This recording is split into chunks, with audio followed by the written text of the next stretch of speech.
Assalamualaikum warahmatullahi wabarakatuh. Hari ini di pertemuan 7 saya akan lanjutkan materi untuk mata kuliah Matematika Teknik Kimia 2, yaitu tentang metode Runge-Kutta Orde 3. Jadi masih sama ya, di pertemuan 7 ini kita masih membahas tentang metode numerik untuk menyelesaikan persamaan diferensial biasa. Mungkin ini sedikit sebagai pengantar terlebih dahulu sebelum saya masuk ke penjelasan tentang metode Runge-Kutta. Jadi kalau di pertemuan yang lalu kita sudah belajar banyak metode, salah satunya itu adalah metode Euler. Kita ketahui bahwa metode Euler itu memberikan hasil yang kurang teliti. Nah, untuk mendapatkan hasil yang lebih teliti, itu bisa kita lakukan dengan memperhitungkan suku yang lebih banyak dari Taylor-nya, atau kita juga bisa menggunakan interval delta X yang kecil. Maksudnya interval delta X di sini itu adalah step size-nya atau yang biasa kita notasikan juga dengan H ya. Jadi sebenarnya kita bisa mendapatkan hasil yang lebih teliti, tapi itu tadi yang pertama kita harus memperhitungkan suku yang lebih banyak dari Taylor-nya dan juga atau kita juga bisa menggunakan interval delta X yang lebih kecil.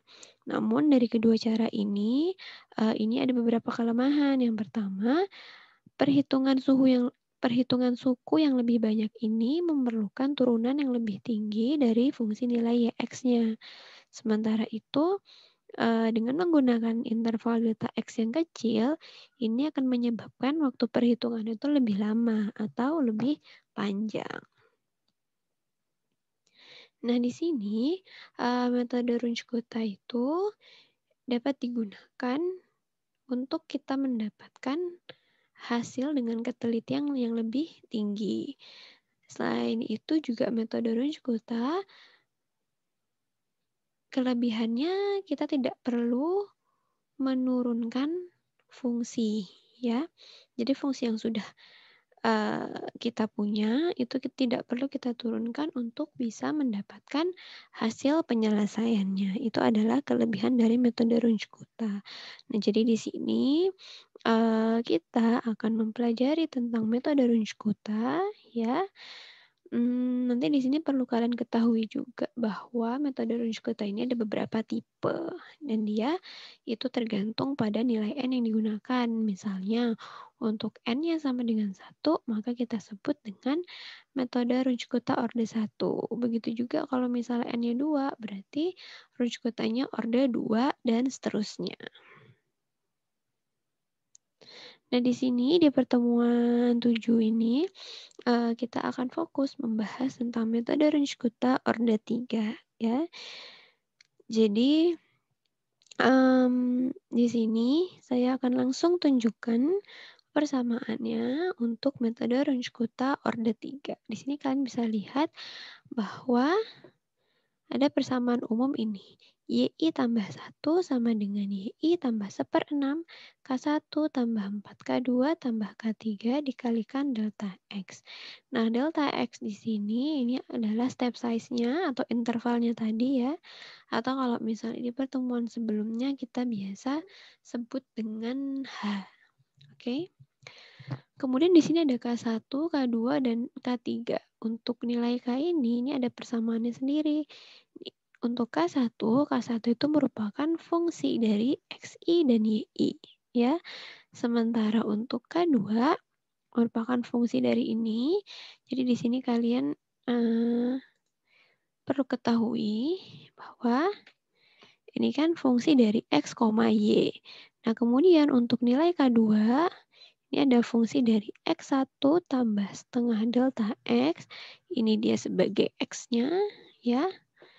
Dan juga Y1 ditambah setengah K1 kali delta X ini sebagai Y-nya. Jadi untuk nilai K2,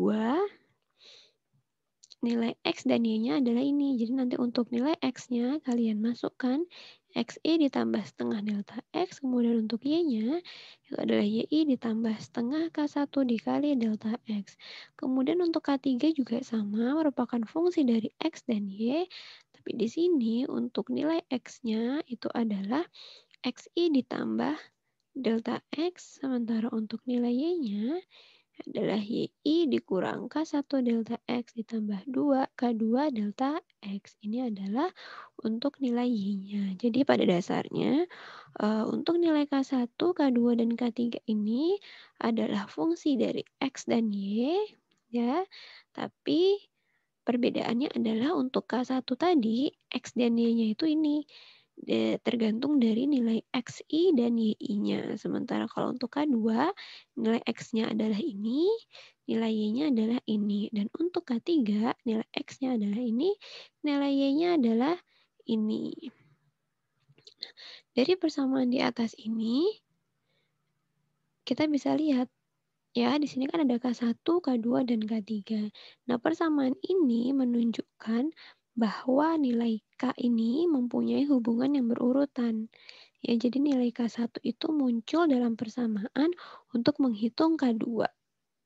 Nilai K2 muncul dalam persamaan untuk menghitung K3 dan seterusnya. Nih kalian bisa lihat, pertama kan di sini ada K1 yang merupakan fungsi dari XI dan YI, ya. Kemudian di sini ada persamaan K2. Nah, persamaan K2 di sini di dalamnya ada K1. Ya, ini menunjukkan bahwa nilai K1 ini akan kita perlukan untuk menghitung nilai K2. Kemudian nanti setelah kita dapatkan nilai K2-nya, ini akan digunakan di persamaan untuk menghitung K3, ya. Jadi di sini untuk menghitung K3, ternyata kita butuh K1 juga, K2 juga. Nah, jadi itu menunjukkan bahwa nilai K-nya ini mempunyai hubungan yang berurutan. Nah, hubungan yang berurutan tersebut membuat metode Runge-Kutta ini lebih efisien dalam perhitungannya. Oke. Nah, kemudian yang perlu kalian perhatikan juga bahwa tadi kan saya sampaikan bahwa kita di sini akan belajar untuk metode Runge-Kutta orde 3, ya. Untuk metode Runge-Kutta orde 3, di sini nilai K-nya tuh ada 3, ya. Jadi nanti banyaknya nilai K itu tergantung dari orde berapa metode Runge-Kutta tersebut. Jadi kalau misalnya metode Runge-Kuttanya orde 2, berarti itu nanti nilai K-nya ada 2, yaitu K1 dan K2. Kalau metode Runge-Kuttanya orde 4, berarti nilai K-nya ada 4, yaitu K1, K2, K3, dan K4. Kurang lebih seperti itu. Setelah ini saya akan langsung saja memberikan atau menjelaskan dari contoh soal, ya. Jadi di sini di sebelah kiri ini saya tuliskan lagi atau saya berikan lagi persamaannya tadi yang di slide sebelumnya, ya.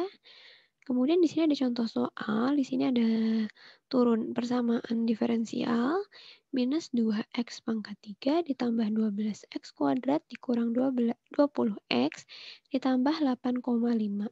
Yang diketahui adalah nilai y pada saat x-nya 0 itu adalah 1. Atau dengan kata lain, y 0 ini sama dengan 1, ya. Kemudian kita diminta untuk menentukan nilai y 0,5 dengan delta x-nya 0,5, ya. Untuk data yang pertama di sini, ini kan x-nya sama dengan 0,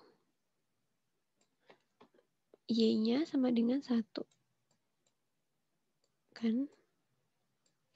Nah, atau dengan kata lain, ini itu nilai y pada saat n-nya sama dengan 0. Ya, ya kan? Jadi di sini, jadi x ini sama dengan x0. Ya. Kemudian y ini sama dengan y0. Y0. Nah, jadi bisa kita katakan juga bahwa x0 sama dengan 0 dan y0 ini sama dengan 1.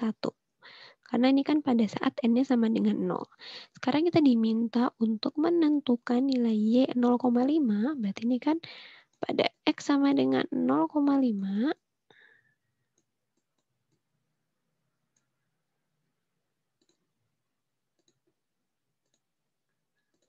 X sama dengan 0,5. Ini Y-nya berapa?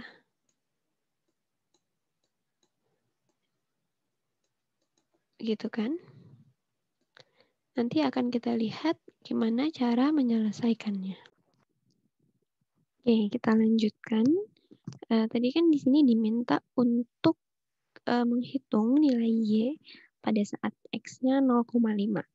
Kemudian di sini juga diketahui bahwa intervalnya atau step size-nya ini sama dengan 0,5. Berarti kan tadi dari X0, ya, tadi kan X0-nya udah kita ketahui nih. Berarti kita ketahui bahwa X1, kan saya pernah menyampaikan bahwa X1 itu kan sama dengan X0 ditambah intervalnya, ya kan, delta X. Ya. Berarti ini tadi X1-nya itu sama dengan, tadi kan X0-nya ini ya, 0, 0 ditambah delta X-nya adalah 0,5. Nah, jadi X1-nya itu sama dengan 0,5. Berarti artinya pada saat X sama dengan 0,5 ini kita juga bisa tuliskan sebagai X1. Kemudian yang ditanya ini berarti adalah Y1. Ya, seperti itu. Kemudian yang pertama, sekarang kita langsung masuk ke cara penyelesaiannya. Yang pertama, kita harus menentukan dulu nilai K1, K2, dan K3. Ya. Jadi ini pertama kita hitung dulu nih nilai K1, K2, dan K3-nya.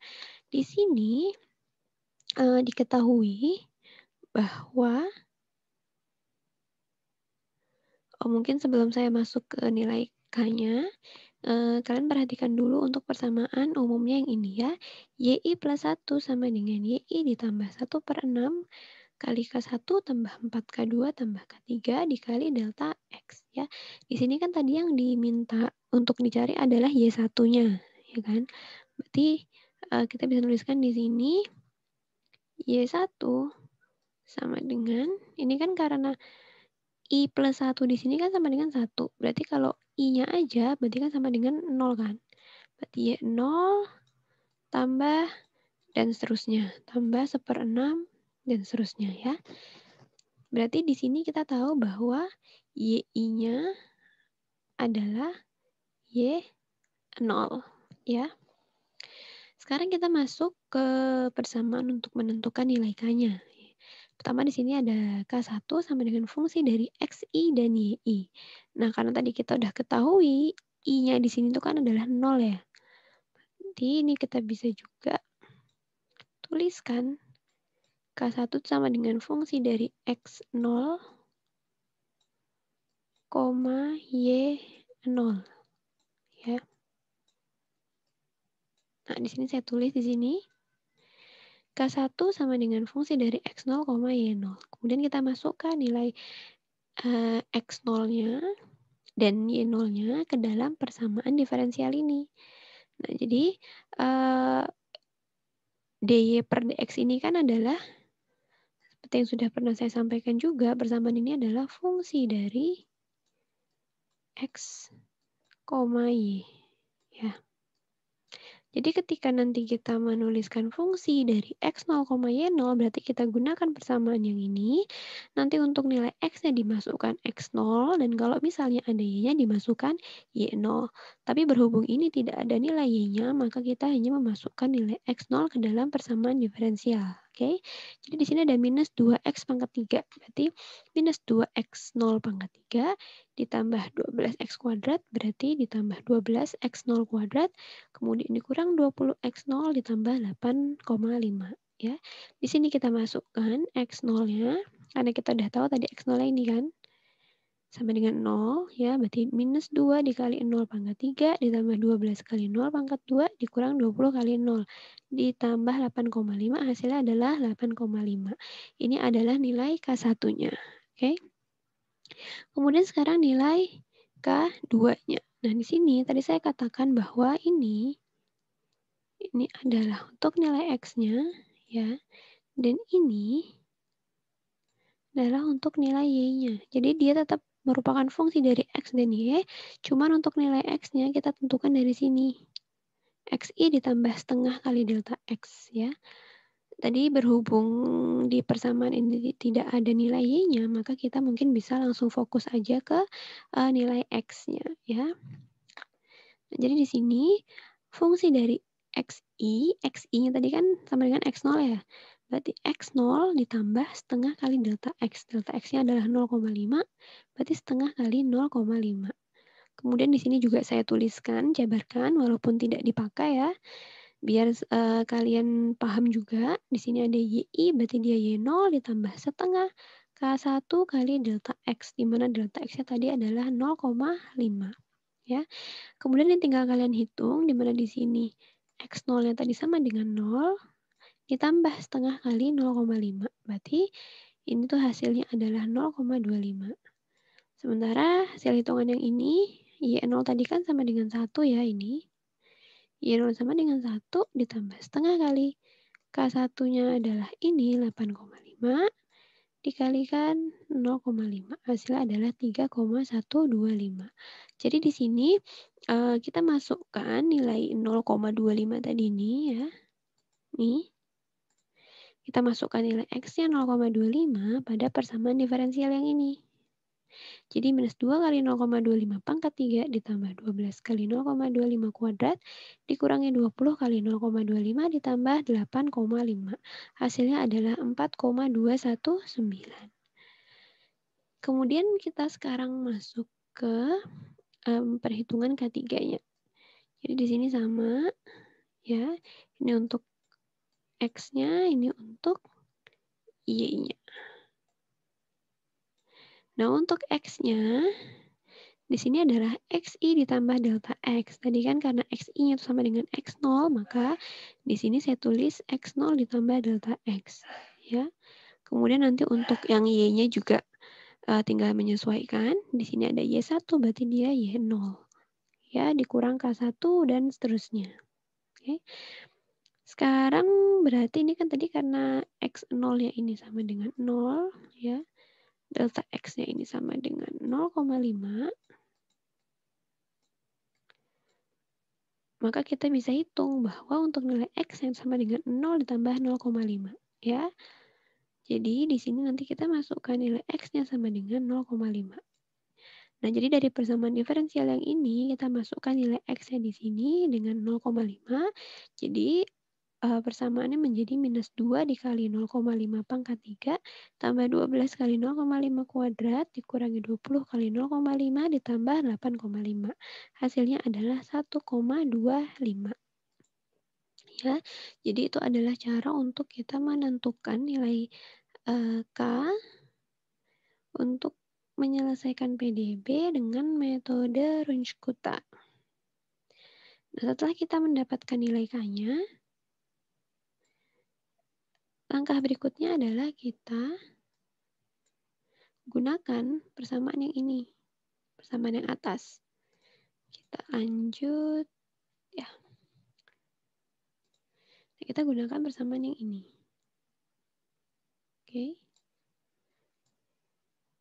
Di sini Y plus 1, berarti ini kan tadi saya katakan bahwa di sini Y1 ya. Y1 sama dengan YI, Y-nya itu adalah Y0, ditambah 1/6 kali K1, 4 tambah 4K2 tambah K3 dikali delta X ya. Jadi ini kalian tulis jadi seperti ini, Y1 sama dengan Y0 tambah 1/6 dan seterusnya. Kemudian tinggal kalian masukkan aja, tadi kan di awal diketahui bahwa Y pada saat X sama dengan 0 itu adalah 1 nilainya. Kemudian untuk K1, K2, dan K3, tadi kan sudah kita hitung di sini ya. Ini K1-nya 8,5, K2-nya 4,219, dan K3-nya 1,25. itu tinggal kalian masukkan dengan delta X-nya 0,5, maka diperoleh nilai Y1-nya adalah 3,2188. Nah, Y1 ini kan adalah nilai Y pada saat X-nya sama dengan 0,5 ya. Maka kita bisa katakan juga bahwa Y dalam kurung 0,5 sama dengan 3,2188. Nah, jadi ini adalah hasil akhir dari soal yang diminta tadi di sini. Nah, jadi itu kira-kira cara bagaimana kita menggunakan metode Runge Kota, khususnya Runge Kota orde 3 untuk menyelesaikan persamaan diferensial biasa. Nah, jadi untuk materi pertemuan 7, saya rasa cukup. Ya, mudah-mudahan apa yang saya sampaikan bisa dipahami. Terima kasih. Wassalamualaikum warahmatullahi wabarakatuh.